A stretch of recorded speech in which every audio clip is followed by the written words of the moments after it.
I want to talk about a concept here today because as I meet with business owners, this insanely critical item seems to be getting consistently overlooked. And it may just be the most important thing you can focus on, because let's be real, if you can't acquire customers, you still just have an idea or a hobby, but not a business. I want to walk you through some examples and give you some quantifiable metrics to focus on so you can be in the 20% of winners and not the 80% of losers. But here's the deal, this isn't easy. It will take some work.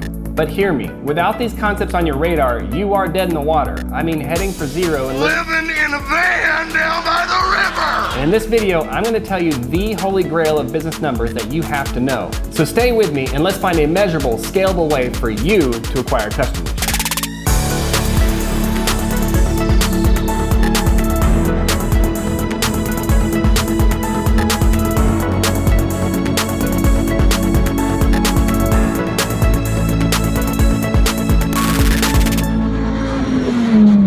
Let me say this first. Hope is not a strategy. I see this all the time, although it's not always articulated in the same words. And I know you would never say that your entire marketing plan is hope, but that's how so many are operating, well, until they go out of business. I hear this all the time. You know, I just want to build my business off of word of mouth and personal referrals. Oh, you mean you don't want to do the work? You mean you want to outsource your marketing plan to strangers who have no incentive to make it rain down paying customers on your business? Sweet baby Jesus, if I had a dime for every time a business told me they want to grow by word of mouth, that's hope. Put your hope in Jesus, not your business. Here's the hard truth. Outside of the 1 in a million rainbow pooping unicorn scenarios, hope and word of mouth strategies are the fruit of laziness, period. It's not a strategy. You have no control over that scenario. You can't ramp it up when bandwidth is available, and you can't scale it back when inventory or human resources are low. It's just throwing your business in the ocean and being tossed around by the wind and waves, and however they blow, you go. Well done! So what do? What we do is work on a real customer acquisition strategy, a marketing plan, lead generation, lead capturing, a conversion strategy, a sales funnel. That whole process from nothing to paying customer is customer acquisition, and it deserves 11 crap tons of your focus. Now, why does this consistently get put on the back burner with new businesses? Because you know it does. Well, for one, this is where you have to put the work in. This part of the business isn't always fun. I know you have to get things working, products dialed in, apps developed, shipping processes in place, order fulfillment, people trained, timelines to satisfy. I get it. A new business has a lot of things to do and a lot of things to finish. And as a result of balking on the customer acquisition strategy, that day comes when you're totally ready to serve new customers, but you just don't know where they're going to come from. And you have no dials to turn to make leads speed up or slow down. But you've probably had a lot of fun getting everything ready, but everything isn't ready. Just because you turn the lights on or launch that website, app, or whatever, that doesn't mean customers are waiting in the wings ready to hand you money. So take action. First, you have to define your customer. How old are they? What gender? What do they read? What do they watch? Where do they live? What apps do they use? What other products do they like? Where do they shop? What's important to them? Do they travel? Where? What language do they speak? And I'm not talking about English or Spanish, although that's important. I mean, what conversational language do they speak and what words resonate with them? What words are they using when talking about things your business can solve for them? I mean, is it health and fitness, diet and nutrition, working out, anti-aging, shaping and toning, organic, fresh, farm-to-face, non-antibiotic infused sustainable food? Your customer responds to certain words, certain language, and glosses over everything else. Think about this, Southwest Airlines. When they came to market back in the day, they didn't say, man, look at American, look at Delta. Our customers are paying these other airlines good money and we need to switch them to Southwest. They didn't study the people flying other airlines. They said, our customers ride the bus. We're gonna get them off the bus and on our 737s. Well, right there, that's a different person. They defined their customer and went after them with everything they had. Taking travelers from Greyhound is very different than taking flyers from Continental. May they rest in peace. They very specifically define their customer. Who's riding the bus X number of miles between cities we can serve? That's a very specific person. Or how about Ticketmaster? As much as I hate them, they're consistently brilliant. Ticketmaster said, we're not going after the bands or the record labels or the production companies. That's not really our customer. We're going to talk to the venues. We'll secure the venue. That's two totally different types of customers.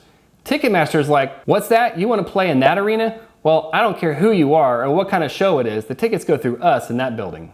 Now, when you're having this define the customer conversation with your partners or yourself or however your business is structured, it's really easy to cast the net too wide. You could be saying, well, our product is for teens in that high school phase of life. Well, okay, that's a zillion people. I suggest refining down quite a bit, maybe age-wise and geographically. If you're selling apparel or accessories, styles vary from state to state and north to south and so on. I'd start with specific zip codes that have a few thousand potential customers and focus there. If you can get something to work in 1 or 2 zip codes, then you can grow from there. And that initial set of marketing ideas you try won't cost you near as much as if the net was cast too wide. Consider making a bigger impact in a smaller area instead of a minimal impact in a larger area.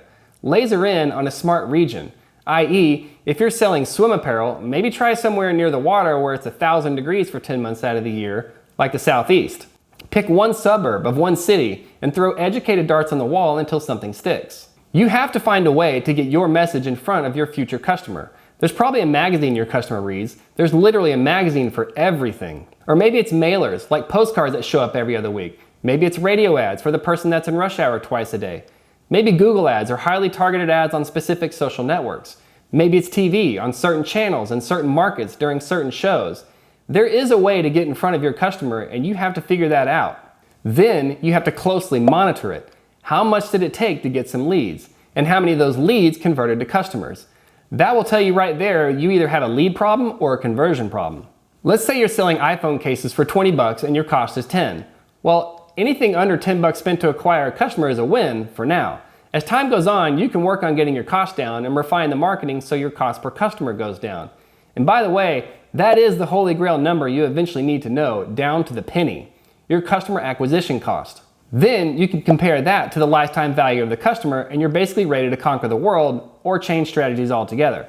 In the phone case world, the lifetime value of the customer may just be one case or $20, or maybe it's 2 cases, so $40. But whatever that lifetime value is, you know that you have to stay well under that for your customer acquisition cost.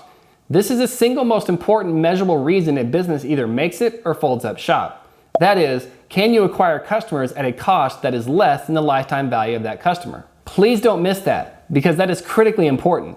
If you cast too wide of an advertising net or you define your customer too broadly, chances are that your marketing costs are going to be way out of whack, severely bloated, and you'll spend way too much trying to get some traction. All right, let me give you some real world examples. A buddy of mine runs an insurance business. He knows it costs him $36 per qualified lead. And of those leads, 75% of those set an appointment with a sales rep. Of those, 70% actually follow through on that appointment. Of those, 60% sign for a policy averaging $1,500 in revenue. So what's the cost per customer? Let's say he gets 100 leads in a month's time. 75 of those leads will set an appointment. 52.5 will follow through on that appointment, and 31.5 will sign for $1,500 in policy value. So that's $3,600 in marketing spend and just over $47,000 in revenue from 31.5 customers, or $116.13 per customer, which means, given the manpower, he can trade $116 in marketing costs for $1,500 in revenue. And out of that $1,384 in margin, he'll provide the policy, pay commissions, and cover operational costs. Won't get into the details there, but there's plenty of room for profit to say the least. In this case, we don't even need to know the lifetime value of the customer yet because these numbers already work. Most of those policies will renew each year and he doesn't have to pay the marketing cost on year 2, 3, and so on for each renewing customer. But bottom line, it costs him $116 to get a customer, and the customer is worth a lot more than $116 to the business. One more example from a company I started. We had a simple recurring monthly fee as a revenue model. A customer was worth $49 a month in revenue, or $588 each year. Using Google AdWords, I knew that acquiring a customer for anything less than $588 was a win, because as time went on, we realized customers stuck around for more than a year and rarely left. So the lifetime value of the customer was definitely worth more than 1 year's revenue. So how much could we spend on marketing? Well, early on, when money was tight, we started out at $5 a day in Google AdWords, roughly $150 a month in ad spend. That would get us 55 clicks. So our cost per click was $2.75. Those 55 clicks would produce 13 demos, automated software demos. We ran a little bit of in-house drip marketing on those demos, and those 13 demos would produce 6.5 signups on average. Fulfillment was pretty easy, but it relied heavily on customer initiatives, so those 6-ish signups would produce 3 paying customers. So that's $150 out the door in marketing for 3 paying customers, which is $50 cost per customer. Given that the customer acquisition cost was basically equal to 1 month of customer revenue, there was plenty of room to open up that spigot and spend some real money on marketing. In the years to come, we were spending between $5,000 and $7,000 per month on AdWords. And during that time, we refined our conversion process and eventually got 75% of signups to convert to paying customers instead of the original 50%. That brought our cost per customer down to $32. We learned years later that the average customer stayed on for about 7.5 years, as we only lost about 1% of our customers each month. So in essence, we were trading $32 in ad spend for $4,410 over 7.5 years. I may never come across metrics that sweet ever again, but we'll see. But these are the numbers you have to figure out for your business, and you might wind up with multiple customer acquisition costs, one for each marketing channel. A billboard will produce a different number of leads versus a radio spot, or an FB ad, or a Google ad. But either way, you have to know your CACs and how they relate to your CLV, because this will determine if your revenue model is sustainable, or even better, scalable. And it will also show you how much you can spend on marketing. But you have to start. You have to do something. Don't rely on hope. Stop that nonsense right now if that's you. And if you get to a place where your customer acquisition costs 1/10 of your customer lifetime value, then it's time to open up that marketing spigot and swing for the fences. Hey, thanks for watching. I truly hope this helps you. If you like what you heard and you want to see more videos aimed at entrepreneurs, startups, and business owners, punch that like, subscribe, and ring that bell for me. Take care, y'all.